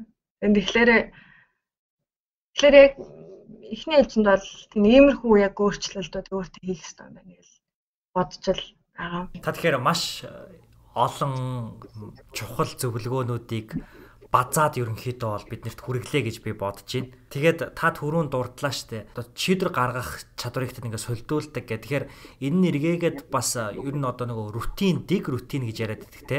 Одоо өглөөний рутин ч юм уу. Ийм зүйлтэй хүн одоо болох ёстой гэж ер нь та одоо бодож байна уу? Тий, хамгийн энгийн жишээ юм баг. Бид нар одоо орой унтахынхаа өмнө тэр нэг Jim Quick штэ. Асуулжуулагч байгаа штэ. Тийм Jim Quick-ийн ярьслаас харсан чинь ердөөсөө өдрийн эхний нэг цаг, сүүлчийн нэг цаг яг өөртөө ердөөсөө тунгаан бодох. Тэр нөхцөл байдал өөртөө хангаж өгдөг гэж аахгүй. Тэр нь их чухал. Тэгэхээр миний хувьд болохоор би тэрийг бас хэрэгжүүлэхийг хичээж байгаа сүүлийн үед. Тэгээд унтахынхаа өмнө л ердөөсөө маргаашийнхаа төлөвлөгөө гаргах хэрэгтэй. Унтахынхаа өмнө Тэгэхээр хамгийн маргааш юу хамгийн чухал юмнууд юу байгаа? Хамгийн чухал юмнууд байгаа. Тэгэл үдээс яг тэрийн дагуу өглөө босоод хамгийн чухал гэснүүдээс эхлэе. Тэгэд ялангуяа бид нэг тийм хүсэл тэмүүлэл дүүрэн өдрүүд байдаг штэ. Яг сэтгэлийн тэнхээд бүр нэг яг айгүй гоё ингээ бүх юм бүрдсэн өдрүүдэд хийхдээ бид нэр зөв ашиглаж чаддаг. Яг тэр хүчээ зөв ашиглаж чаддаг. Тэгэхээр л яг тийм үе байгаа бол хамгийн хүндтэй хамгийн хойшин тавьсан том шийдвэрүүдийг бид нэр одоо шийдвэрлэхэд өөрийгөө бүр яг төгжих хэрэгтэй. Яг тэр үеийг зөв ашиглаханд бол. Тэгээд бас юу юм л да нэг нейротрансмиттер гэдэг допамин байгаа шүү дээ. Тэрний талаар зүйлдээ уншсан чинь яасан допамин ер нь бид нэр амьдралаас таашаал авах, баяр хөөртэй байх нь ямар зүйлээс шалтгаалдаг гэхлээр допамин аахгүй. Тэгээд тэр нь нэг судалгаагаар яасан гэсэн чинь тэрийг судлаад допамин ямар үед илүү их ялгардаг юм бэ гэдгийг судалгаа хийсэн бахарны санаж байгаа. Тэгээд хулганд ингээд нэг өдөр яг тодорхой цагуудад эхний өдөр ингээд тодорхой цагуудад урамшил бол хоол өгсөн байхгүй хулганд. Тэгээд хоол өгж явах явцдаа ингээд допамин гэдэг нь хэмжээд явуулсан. Тэгээд хоол ирэх тохиолдолд допамин хэмжээ эрс өссөн байгаа. За тэр эхний өдрийн ажиглалтаа тий. Хоёр дахь өдөр нь юу болсон? Хоёр дахь өдөр нь яг ижилхэн цагийн хуваараар тухайн хулганд урамшил хоолнуудыг өгсөн байгаа. Яасан гэсэн чинь допамин өнгөрсөн өдрийн шигээ тэгж ялгараагүй. Өсөөгүй тий. Бага байсан тий. Тэрний өсөөгүй гэхлээр допамин болохоор ердөөсөө тийм хүлээгээгүй санаандгүй тий. Санаандгүй тийм зүйлээс л допамин ялгардаг гэж байгаа. Одоо жишээлбэл одоо надад энэ төрөв чинь нэг $10 байгаа хахтаа гэж бодъё л да тий. Тэгээ төрөв чинь нээсэн чинь нэг $20-30 байлаа гэж бодъё. Тэгээ тэнгүүт тэр чин допамины ялгарл байгаа байхгүй юу? Тэгэл би яг тэгээд допаминыг болохоор иймэрхүү тохиолдлууд илүү их ялгаруулд юм байна. Тэгээд бид нэр өөрсдөө бас яаж энийгээ илүү их дэмжих вэ гэхээр витамин D авах, B6, B5 тэгээд бас тасал хөдөлгөөн. Will Smith нэ хэлсэн байдаг шүү дээ. Хамгийн энгийн зүйл юу вэ гэхээр өдөөсөө тасал хөдөлгөөн тэгээд өдөр болгон унших амар энгийн тайлбарлалцсан тий. Танд их сонирхолтой статистик үргэлж л да. Энэ болохоор 2012 оны статистик. Яг хэрхэн хүрэх одоо хийснийг бол би сайн мэдэхгүй. Гэхдээ та түрүү дурдчихсэн нөгөө шинэ хүн болох гэдэг. Тэгээд шинэ он гарахаар хүмүүс бүгдөө шинэ жил, шинэ бие те New Year, New Me гэдэг ингээд зорилгоо тавьдаг. New Year resolution шинэ оны зорилгоод гэдэг. Тэгээд энэ нь болохоор 1 сарын 15 буюу одоо өнөөдрөөс нэг 5-4 хоногийн өмнө хүмүүс яг нийт хүмүүсийн 95% нь жижигхэн болон том байдлаар нөгөө шинэ оныхоо зорилгоодыг зөрчсөн байдаг юм л те.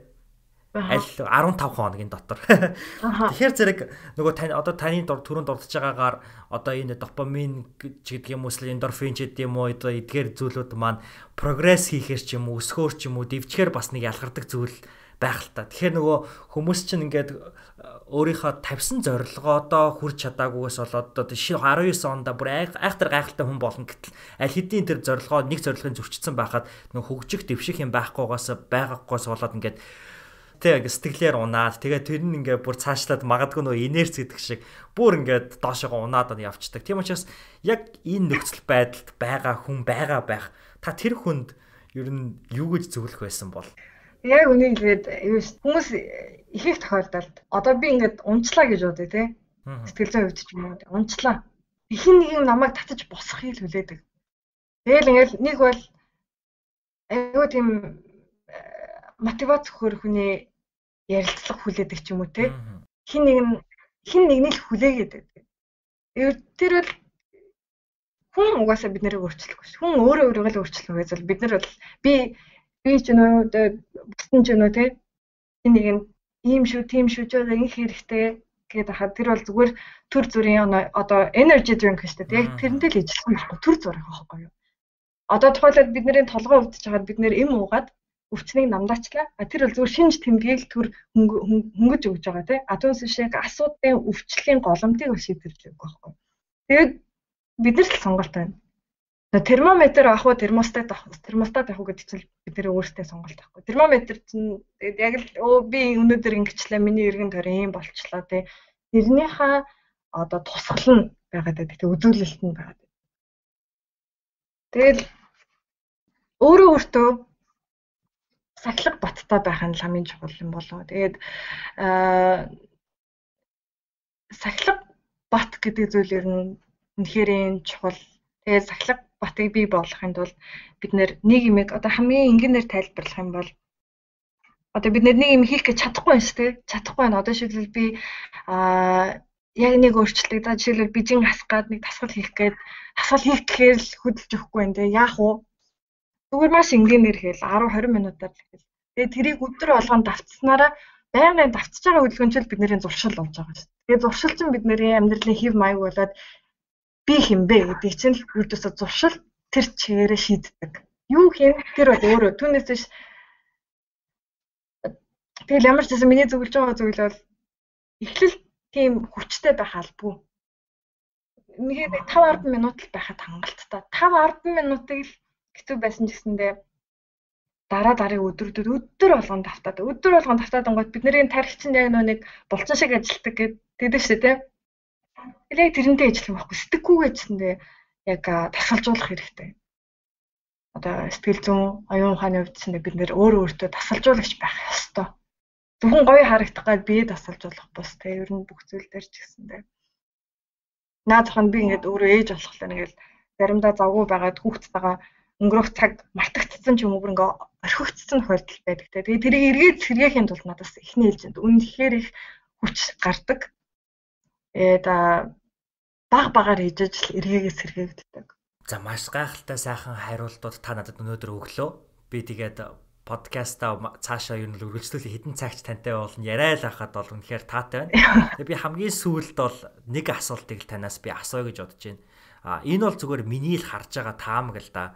Магадгүй та одоо яг урлагийнхаа карьераар явж байхдаа дуучин байхдаа ч юм уу одоо өөр дуртай зүйлээ хийхийг ингээ хүсэж исэн ч юм уу тийм юм байдаг ч юм уу эсвэл одоо яг ингээд мэрэгчлэрээ ингээд сураад явж байхад бас яг дуртай зүйлдээ цаг жоох илүү гаргах юм сан ч юм уу гэж ингэж хүсэхтэй. Тэгээд хүн болгоод их тийм зүйл бол байдаг. Жишээ нь миний хувьд одоо би ингээд яг ажиллаад явж байгаа учраас бас яг энэ подкаст хийх айгуу дуртай. Энэ бол одоо миний одоо сай таасалч гэдэг юм уу те нэг хажуугаар нь хийдэг юм шүү дээ. Гэтэл заримдаа ерөөсө хийхийг хүсэж байгаа боловч хийх юм цагч гэдэг юм уу боломж нь олддгүй. Эсвэл би зүгээр өөртөө худлаа шалтгаан гаргаж ирээд бас байдаг байж магадгүй. Тэгэхээр таны хувьд бас яг энэ дуртай зүйлдээ цаг гаргахын хувьд одоо энэ 2019 онд хүмүүс бас тийм зорилгууд их тавьсан байгаа ах. Тэгэхээр энэ хүмүүст ч гэдэг юм ер нь надад жишээ те яг энэ тал дээр юу гэж зөвлөхөө өөрийнхөө туршлага дээрээс. Тэгэл яг энэ нэргээгээд л өрдөөс яг өөрсдийн цагийн менежмент болоод ойрцсон байхгүй. Яг цагаал зөв зарцуулж чадхал юм бол. Тэгээд миний хувьд болохоор би яг мэдээж яг Монголд байсан цагийн үеэр бол тэс одоо явж байгаа. Тэгээд урлагийн хувьд би ханыг төсөл хэрэгжүүлж байгаа. Гэхдээ төслийн хувьд болохоор би надад тийм их цаг зарцуул одоо өдөр болгон зарцуулах цаг байхгүйгээ мэдээд ер нь бүр өмнөөс эхэлж гисэн байсан. Тэгээд өмнөөс л төлөвсөн учраас бараг жилийн өмнө төлөвлөсөн байсан учраас хайрцангуй хөнгөн те. Тэгээд өөрөө мэдчихэж байгаа учраас хаана явж байгаа вэ? За энэ дараа яах гэж байгаа вэ? Яаж тэрийг сайжруулах гэж байгаа вэ гэж төлөвлөсөн учраас тэгээд эргээгээл хоёулынхаа дөрөвний ярьсан яг тэр мэн л хэлээд байна л да. Тэгээд ер нь ингэдэж штэ хүмүүс ингээд яг өнөглөд би ингээд мөрөөдөл гэдэг зүйлийг бүр нэсвэлдээ ярихаасаа бүр ингээд дургу болчихсон. Яагаад тэгэхээр бодсон цагтаа орноосоо босч чадахгүй эсвэл юу гэдэг би хооллолтоо өөрчлөх ёстой гэд өмнөх оройн бодсон ирнэ маргааш өдөр нь тэр бодсноо хэрэгжүүлэхгүй. Тэгээ ердөөсөө энэ өдөр тутмын цагтаа ажил дээр очих юм уу те. Ажлынхан дээр орж ирээд мэдлэх ч юм уу те. Нэг юм жижигхэн бид нарын ингээд алхмууд байгаа шүү дээ. Тэр алхмуудаа хийж чадахгүй бол ердөөсөө чиний миний мөрөөдөл бүр падгүй байхгүй юу? Ердөөсөө тэднэрийг цагтаа юм хийгээд чадсан. Эсвэл өөртөө тавьсан тэр одоо хооллолт ч байна уу те бие бялдрын хувьд ч гэсэн өөрчлөлтүүд байна. Хүн хоорондын харилцаа холбоон дээр ч гэсэн дэвшил гаргаж чадж байгаа. Энэ хамгийн ихний суурьудаа бид нэр хийж чадж байгаа бол дараа нь мөрөөдөл рүүгээ орох хэрэгтэй. Тэгэхгүй. Тэгээ манайхаа ердөөс ингээд яг өдрийнхаа таскуудыг хийж чадахгүй хэрнээ мөрөөдөд байдаг. Тэгэхээр эхний ээлжинд бол ердөөсөө тэр бяцхан алхмууд дээр л анхаарах хэрэгтэй. Ердөөсөө. Би ер нь бол аюу олон хүмүүс ингээд мэдээж ингээд залуу үеийнхэн ч гэсэн аюу холбогддог те яах вэ ийх үү. Гэтэ би ингээд энэ тэгээд байна гэд их тохиолдолд яг үнэ л эсвэл бүр ингээд надад хариулахад ч хүртэл ингээд цагийн гарц мэт санагдаж байгаа байхгүй. Тэгээд бид нэр ингэ бодох хэрэгтэй. Бид нэр ер нь одоо сургуулаа төгсөөд ч юм уу эсвэл за одоо нэг өрөө бай гэж бодъё те. Чи яг нэг дуусгачлаа. Өрөө бай. Өний өрөөнд дотор 4-5 хүн сууж байгаа. Чиний цаашдаа амьдралаа чи шийдвэрлэх. Тэр өрөөлөө ороход бараг чамайг ярихаас ч өмнө хараад ийм сурсан юм байна, ийм газар ажилласан юм байна, ингэжсэн тэгжсэн ингээд нэг тийм тодорхой мэдээлэл авсан. Тэр мэдээлэл чинь бараг чамайг юма танилцуулахаас ч өмнө тэнцээ сууж байгаа 4-5 хүн хүний шийдвэрээс чиний амьдрал шийдэгдэх боломжтой маш их тохиолдолд одоо чиний компанид орлоо те нэг хэд хүмүүс суугаад чиний амьдралыг чинь ирээдүйг шийддэг.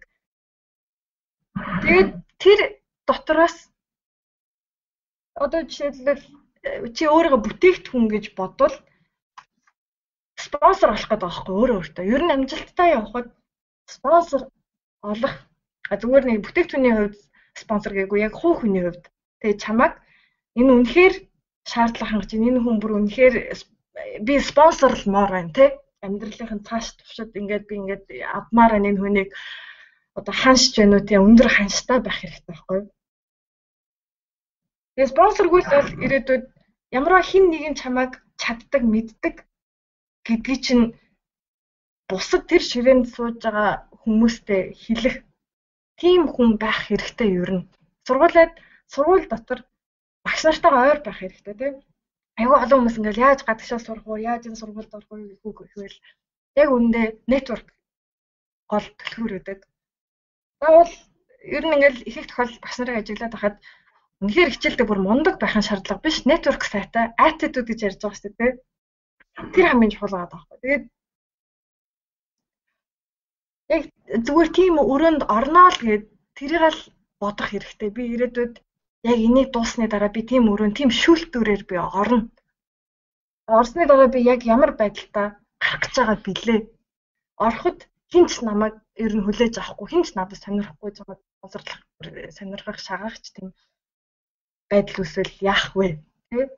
Тэгээд ер нь залуучуудад хандаж хэлгээд миний хувьд бол хин нэгнтэй уулзахад зарим хүмүүс ингэдэж нэг уулзахлаар нэг хэдхэн минутын яриад цааш юм ингээд юу ярих ч мэдгээ болцдог тийм.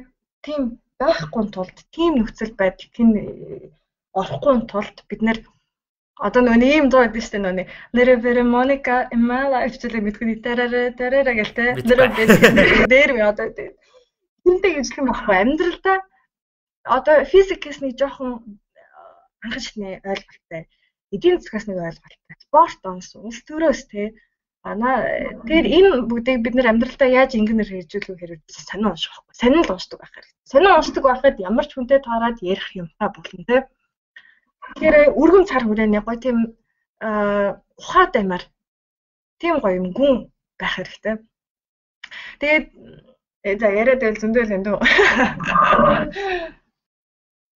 ямар ч байсан тэгээд би өөрөө ч гэсэн тэрнээс суралцж байгаа. Тэгээд яагаад бас тийм салбар болгоноос тодорхой хэмжээний мэдлэгтэй байх нь чухал вэ гэхээр одоо өөрөө одоо ингээд манай дэлхийн даяарын хөгжил маань ердөөсөө сектор хоорондын хамтын ажиллагаа болоод дандаа бүх юм ингээд шинэлэг ямар сектор юутай холбогдох юм бол ямар асуудлыг шийдэх гэдэг нь ямар шинэ арга барил гарч ирэх гэдэг нэгэд тэгэхээр нэгэн мэрэгчлээ байх нь хангалттай болчиход байгаа байхгүй ирээдүйд. Тэгэл ердөөсөө одоо л ердөөсөө мэдээллийн ингээ бүр гахад цацсан эрэнд байгаа даа шүү бид нар ингээд одоо үнэн мэдээ уншаад байгаа юм уу, удлаа уншаад байгаа юм уу, судалгаанд хүртэл тийм шүү. Одоо дэлхийн одоо маш олон эрдэм шинжилгээний энэ сэтгүүлүүд дээр ч гэсэндээ бодит биш ээ одоо үнэн бус судалгаанаас юм байдаг. Тэгээ судалгаа болгон дээр уншаал итгэх ёсгүй. Одоо бид нар яа гэхээр судалгаа уншаад ямар аргаар хийсэн бэ? Хэн спонсорлсон бэ те? Одоо жишээлбэл нэг эмийн одоо нэг судалгаа гарцсан байлаа. Энэ юм үнэхээр сайн байлаа гэж. За сайн байсан юм байна. Тэгээд цааш нь хараад байлаа ямар судалгааг нь хийсэн. Хэн судалгааны багт нь хэн байсан. Тэгээд тэгээд төсөв нь хаанаас гарсан гэх мэтчлэн цааш нь ингээд илүү сайн судлах хэрэгтэй байдаг. Тэгэхээр биднэрт ер нь тэгээд яг энэ нийгэмд ялангуяа одоо дижитал эринд бол хэрхэн төсөөлж одоо мөр зэрэгцэж явах вэ гэдэг бол илүү л хэцүү. Хүнд биднээс илүү их одоо нарийн төлөвлөлт менежменттэй байх тэгээ бүр л илүү л хэцүү л болж байгаа юм л да ер нь жил ирэх тусам. Юу бодогдож байна? Амар байна. Би одоо надад аюу амар гэдэг ш. Би ингээд үнийг л аюу ингээд судалгаан тийм манай багш нар ч өөрсдөө ингээд ингээд салбар болгоны мэдлэгтэй тий. Тэгээд тэд нартай яриад суухад бүр ингээд би одоо хаана яваад байна тий. Тэгээ яана ирээд гэж боддоо шүү дээ. Тэгэхээр тийм айцтай байх хэрэгтэй. Өөртөөсөө тэгэл би болцлоо. Угаасаа ер нь болцлоо гэдэг юм угаасаа байхгүй. Одоо жишээлбэл нэг мэс таслын эмч байлаа. Үнэхээр мундаг эмч байлаа. Хийсэн мэс таслуудын дийлгийн хувь амжилттай болдог ч гэсэндээ хэзээ нэгэн цагт алддаг те. Яг нэг тодорхой хэмжээнд угаасаа алддаг болохоор хэзээч болцсон гэдэг зүйл угаасаа тийм ойлголт байж болохгүй. Тэгээд байнгын л цангаатай өлсөглөн байх ёстой. Тэгжиж л бид нэр тийм ухамсартай байж юм сурахгүй л болоод тэгээд жоохон юм нэг номны нэг хэдэн хуудас уншчаал яа за би нэлээ юм олоо мэдчихлээ те. Нэг нэлээ цадчихлаа гэд. Бас тэгж болохгүй. Тэгээд зарим хүмүүс болохоор нэг өдөрт нэг хэдэн хуудас уншчаад нэлээ удаан хугацаагаар яг тэр асан нэг хоолоо идэл өрдөөсөө сар явчихж байгаа байхгүй. Зүрлэх юм бол тийм. Тэгэх байнгын талхаа иднүү, загсаа иднүү, ногоо иднүү, жимс иднүү, яг тэрнтэй ижилхэн гэдэг бид нар байнга ингэж өөртөө инпут тий. Тэгээд юу хийх ёстой. Гэхдээ болохгүй болч байна. Тэгээд би ч өөрөө та нартай ижилхэн суралцж явж байгаа. Тэгээд ер нь л ирээдүйд бидний бас нэг эзэмших ёстой уур чадварууд гэж бас байгаад байна л та.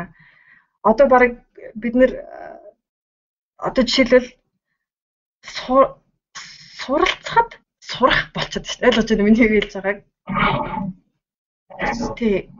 Бидний ингээ шинээр орж ирж байгаа мэдээллүүд маань үрдөөсөө 48 цагийн дотор эргээд харахад 80% байхгүй болсон байгаа байхгүй.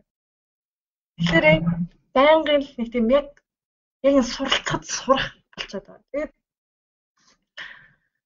уур чадвараадаас ирэх юм бол тэгээд зөндөл бас юм зүйлүүд байна. Тэгэхээр өөрөөсөө дүн шинжилгээ хийдэг байх хэрэгтэй өөртөө. Тэгээ өөрийнхөө чиг хандлагыг бас тодорхойлвол илүү их туслана биднэрт. Одоо жишээлбэл би одоо энэгээр юу хэлэх гэж чиг хандлага гэдэг юу хэлэх гэхээр би ямар үед илүү их уурлах гэдэг. Би ямар үед илүү их ямар өдрүүдэд ч юм уу те эсвэл өдрийн ямар үед нь юм хойшлуулах гэдэг юм чиг хандлагатай байж. Одоо бид нэр улс орны чиг хандлагыг тодорхойлдог те. Ямар нэг юмний чиг хандлага бид тодорхойлдог. Бид нэр өөрсдийнхөө чиг хандлагыг тодорхойлох. Бусад юмний чиг хандлагыг тодорхойлоод байгаа нэ өөрөө тодорхойлоогүй.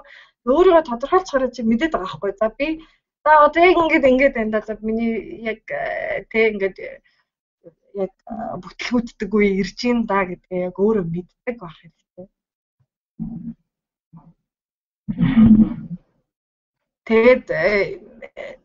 Тэгээд юу гэдэм өөртөө маш олон туршилтуудыг хийх хэрэгтэй. Би бас эх хонд гэж одоо энэ онд өөртөө туршилтуудыг хийж бодож байгаа тухайлбал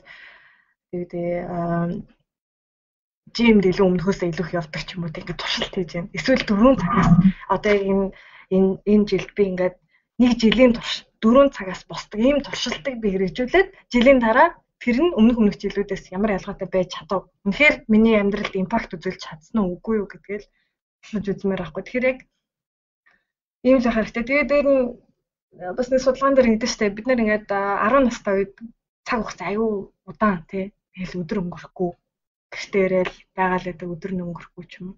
20 настай болоход 10 жилийн дараа тий 20 та үед бид нэр дөнгөж яг цаг хугацаа гэдэг зүйлтэй танилцаад бас ингээд бүтлгүүдэл амжилттай болоод ингээд ойлгохгүй л тий хэв маягаа цаг хугацаатай танилцаал ингээд яваад байгаа байхгүй.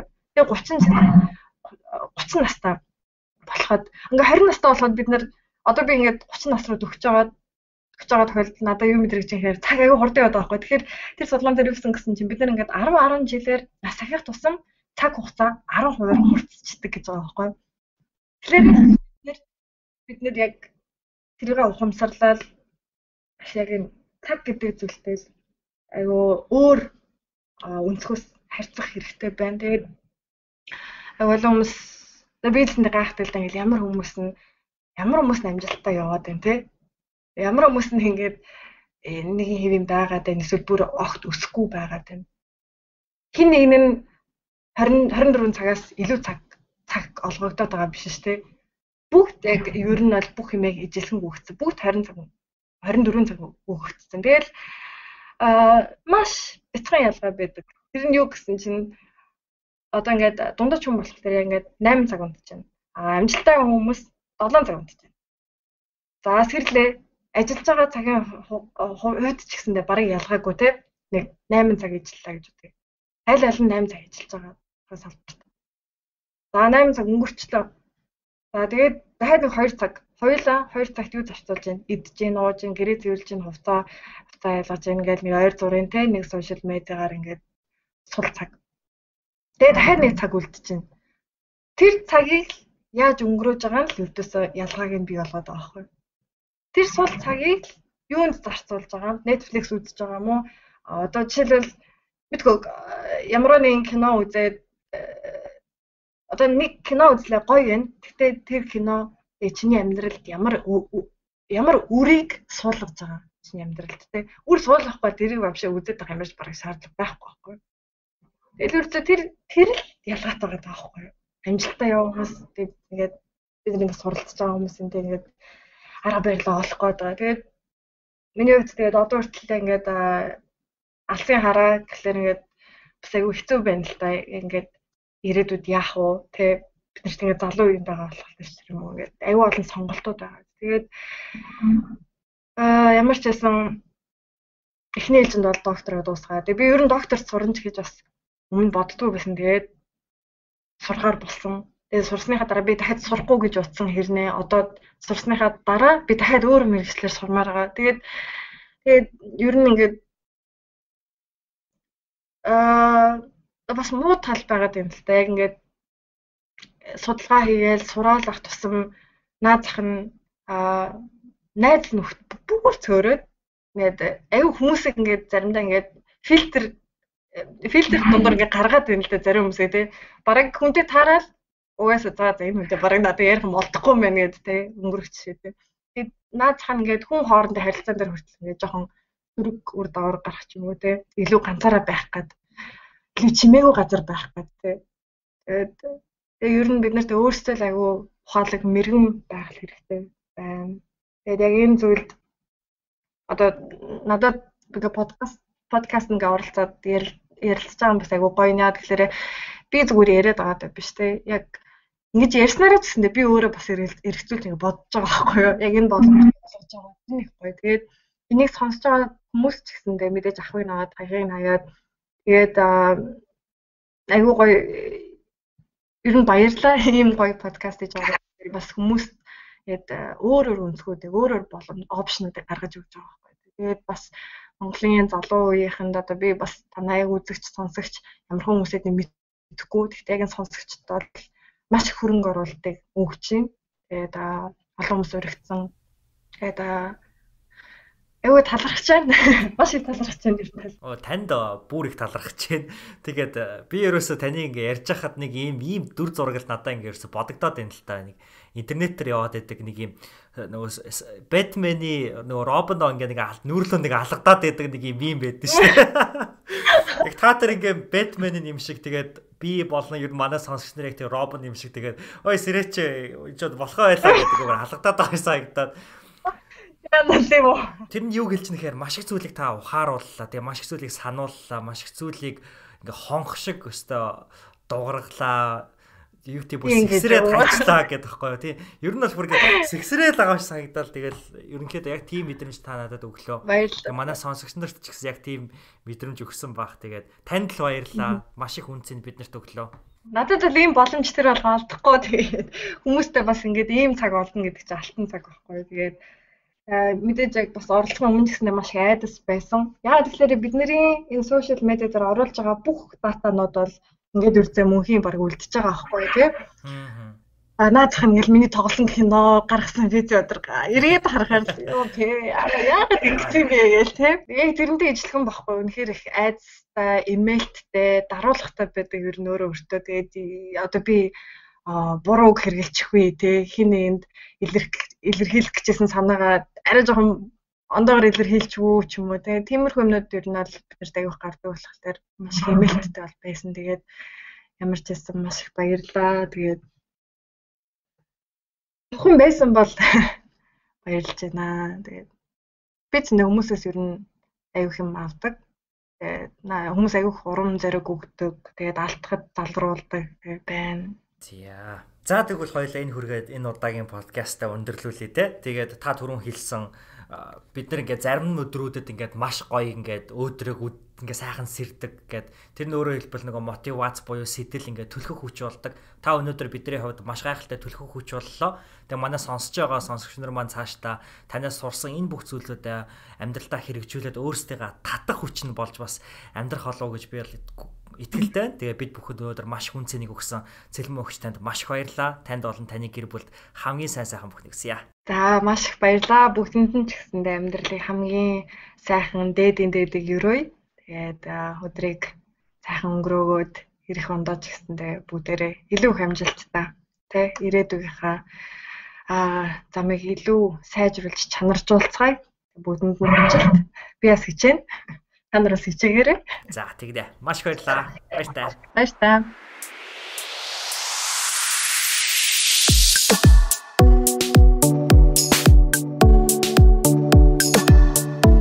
Хүрээд Сэхэтэн төслийн хүрээнд бэлтгэн хүргэдэг Нямын 8 подкастын маань 61-р дугаар өндөрлөж байна. Цэлмэн өгчтэй ярилцсан энэхүү дугаар танд маш их таалагдсан гэж би итгэж байна. Хэрвээ тийм бол та энэхүү подкастыг энэ хүртэл сонссон бол Цэлмэн өгчт болон надад түүнийг заавал хэлээрэй. Яаж хэлэх вэ гэхээр бид бүхэн нэг арга хэрэгэлдэг байгаа. Тэр нь та яг одоо энэхүү подкастыг скриншот хийгээд Instagram story дээрээ тавиад Цэлмэн өгчийг болон буюу оролцогчоо болон намайг меншн хийх юм а. Цэлмэн өгчийн маань Instagram хаяг Цэлмэн доогоор зураас CHNZO гэд байгаа. Тэгэхээр Цэлмэн доогоор зураас CHNZO гэд ингээд байгаа шүү. Миний Instagram хаяг болохоор цогт бэлгүүн дээр гэд. За Цэлмэн өгч маань энэхүү подкастад орохын өмнө надад хэд хэдэн удаа хэлсэн маш их сандарч байна гэд. Тэгээ хамгийн гол нь та бүхэн маань энэхүү подкастыг юу гэж хэлсэн нь, юу гэж бодсон нь, ямар сэтгэл төрүүлсэн нь Цэлмэн өгчд болон надад маш чухал тийм зүйл байгаа. Тийм учраас би бүхэндээ заавал сэтгэлээ хуваалцаарай гэж би хүсэж байна. Таны сэтгэлд ирсэн сэтгэл болгоныг би Цэлмэн өгчд заавал өөрт нь хүргэх болно. Энэ хүртэл подкастыг хамтдаа сонсон танд маш их баярлалаа. Дараагийнхаа гайхалтай дугаараар иргэн уулзцгаая.